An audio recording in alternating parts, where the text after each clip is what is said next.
everyone, this is AtYourServiss with O2Bstamping.com. Today I want to show you how to make a card using one of our new products called Embossing Paste. And this is one of those all occasion cards. You could just pretty much add any sentiment to this card and it would fit the occasion. So I want to show you first how we do the embossing paste. It gives it a bit of texture on your card. And I've made several samples of how to use the different masks. So in this one, we're going to actually use this mask.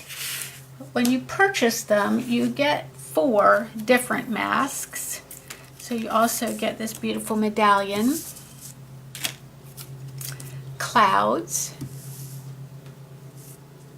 and brick wall.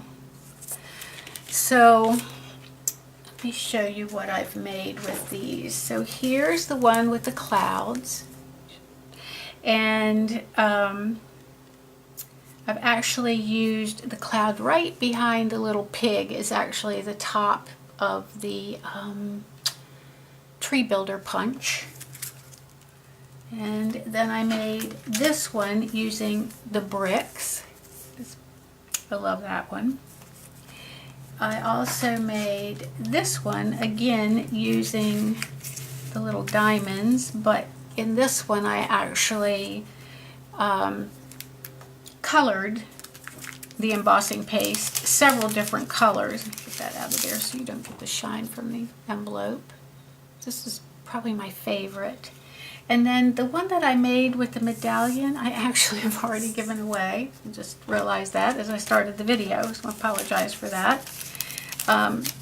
But there's so many things you can do with the embossing paste. You can add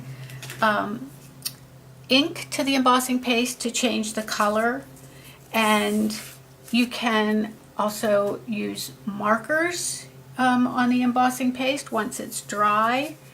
I think I had a sample of that, did I? No, I guess I don't. I'm sorry. But there's lots of different things that you can do. I am going to give you some pointers and tips on my blog, so I'll leave that blog post, that link, sorry I couldn't think of the word, the link to that blog post in the bottom portion of the, right underneath this video. Having trouble talking today, I'm sorry. So with this card, I am using the Best Birds stamp set. Love this stamp set. I love also that it's got just about every greeting for several occasions. And then I'm also using the matching Birds and Blooms Thinlit dies. So that's here, and oh, here's the other one. So we're going to be using these two on the project today. And to start, I'm going to bring in a piece of Berry Burst cardstock that measures 4 1/4 by 8 1/2, scored at 5 1/2. So several things that you need when you're using the embossing paste, or that I like to use anyway, is my silicone craft sheet. I'm going to use that to mix the ink and the paste. And then you also, I'm just going to put this down sort of as a protective cover for my mat, because we are going to be dealing with some soapy water. So you want to have a little container of soapy water on hand. Warm soapy water works best. Because the embossing paste is going to dry pretty quickly. And so it can dry on your mask or on the silicone craft sheet where you're mixing your ink. And then I always store it in these little airtight containers. Now it won't stay moist forever, but it does actually help it to stay moist for a while if you want to use it in the next week or so. So this is the embossing paste, and you'll also notice that I have a piece of the Glad Wrap Press and Seal. If you don't have that country where you live, you can also just use a piece of saran wrap, anything that will give you a airtight seal, and that will help your paste to stay moist and not get dried out.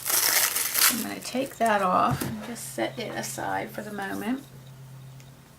Now you also can purchase separately 3 palette knives, and then you can use those for the different techniques that you use with the paste. My favorite one that I find I use the most is this one. So I'm just going to take a small bit of embossing paste because I'm not going to be using it for several projects today, which normally I would. Normally if I was going to be playing with my embossing paste, I would make several items using it, but today I'm just actually going to make this video for you. So I'm going to seal that back up, and then I'm going to get my Berry Burst re-anchor, and I'm just going to add a drop to my paste. So you can do this with any color of re-anchor, so you know you're not limited by any color. Whatever your project, whatever color you're using in your project, you can use to make the paste. I'm seeing that this is a little darker than my original one. I think that's probably because I did use more paste with that one, but we're going to go with this because I'm going to see, I like to do different to see what it looks like.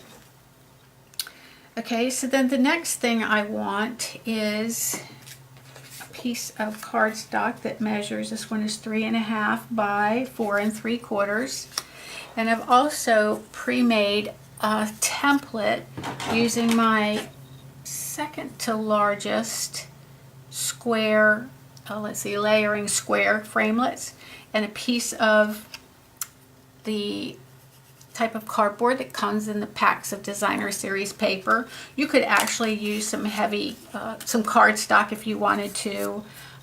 If you wanted to use this over and over, this template, I would suggest using a window sheet to make this template, and then you know you could just rinse it off and just reuse it all the time. If you didn't have a window sheet, you could also just what do you call it, like laminate this. That would work as well, or like I say, a piece of cardstock. So what I'm going to do with this, I have cut it to, well, I thought I cut it to the same size. Obviously I did not. So I'm just going to actually take a bit of washi tape and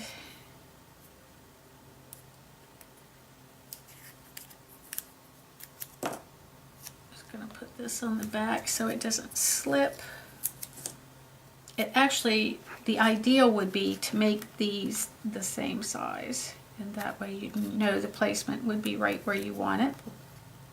Being that I kind of messed up on that, we're going to do it this way. Okay, and then I'm going to just put my mask over the top of it. Again, you can secure this with some washi tape or painter's tape. It's not really necessary, but if you're worried that it might slip, it's just a good precaution. I'm just going to take my paste. Actually, it's better if you get it on the back side of your knife. I'm just going to fill in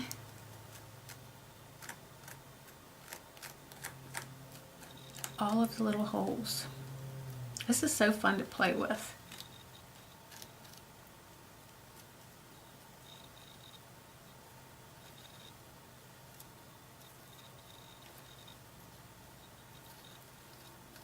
I'm excited to see like the difference in the color from the original card.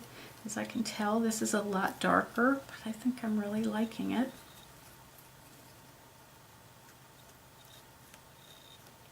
And this is so simple and so fun. It's just kind of a different medium than I've ever worked with before anyway. And I'm just going to scrape off my excess. I'm going to put it in here. Actually, let me get this piece here off as well. Okay, and then I'm just going to lift this up, put it in my soapy water, lift this up. Oh, I got one that's a little bit funky, but what I can do with that is possibly just scrape some of that off.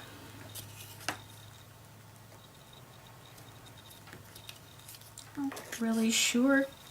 Usually what happens there is I didn't have my mask down real tight, and so some of the paste got underneath the template. So just be kind of careful when you're doing that. Hopefully maybe I can put my image, my bird or my limb over that area, and you won't be able to even see that. So now I'm going to put this aside and let it dry. Put everything in my water to soak.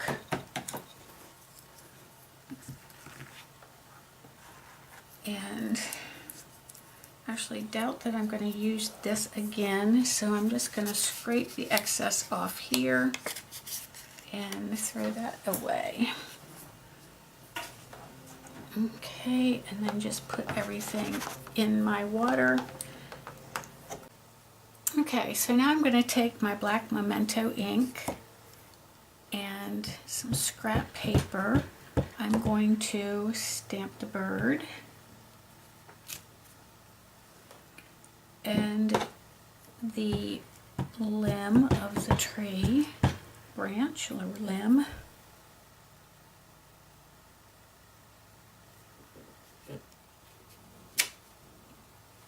And I'm also going to use the sentiment, "It's a good day." Alright.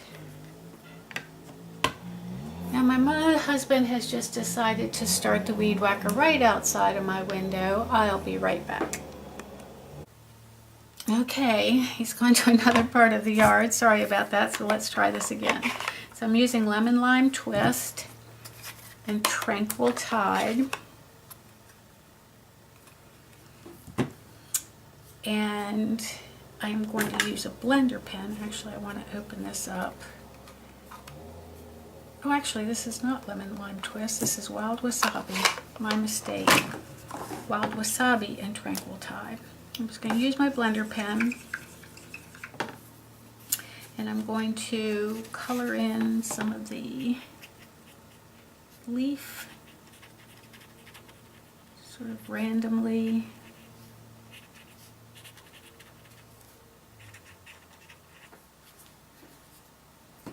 Use a scrap paper to clean my blender pen, and then a little bit of the Tranquil Tide.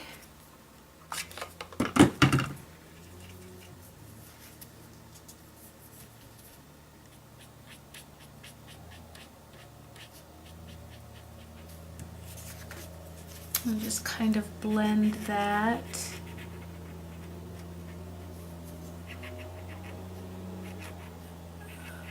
Okay. I hope you can't hear that noise in the background.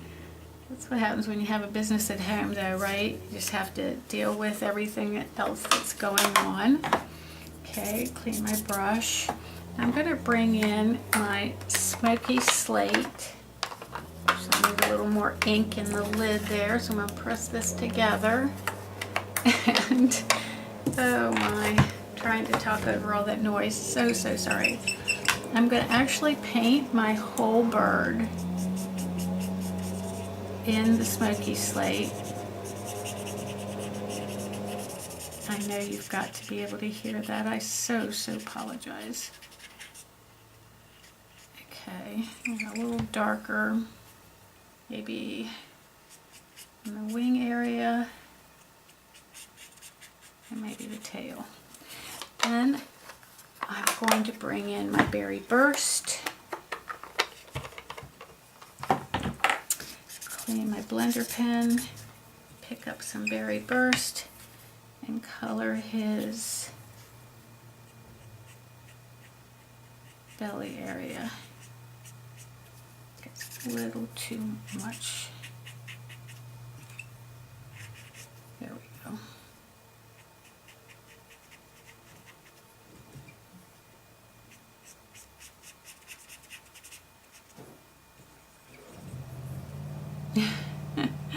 He's back. Maybe I should wait for a different day to do this video, but I'm already so late in getting this one done. Here we go. And then clean my brush. And I need some really espresso.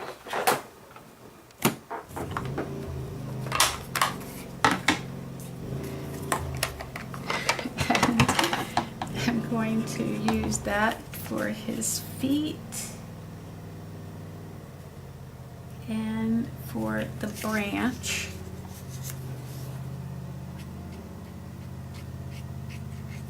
I always like to put the darkest, like imagining that the sun is coming from the top part here, putting the darker ink down at the bottom and then moving up to kind of provide a little bit of dimensions. It might look like the sun is shining on that upper portion. There we go. And then I'm going to take my framelits. So we've got this one,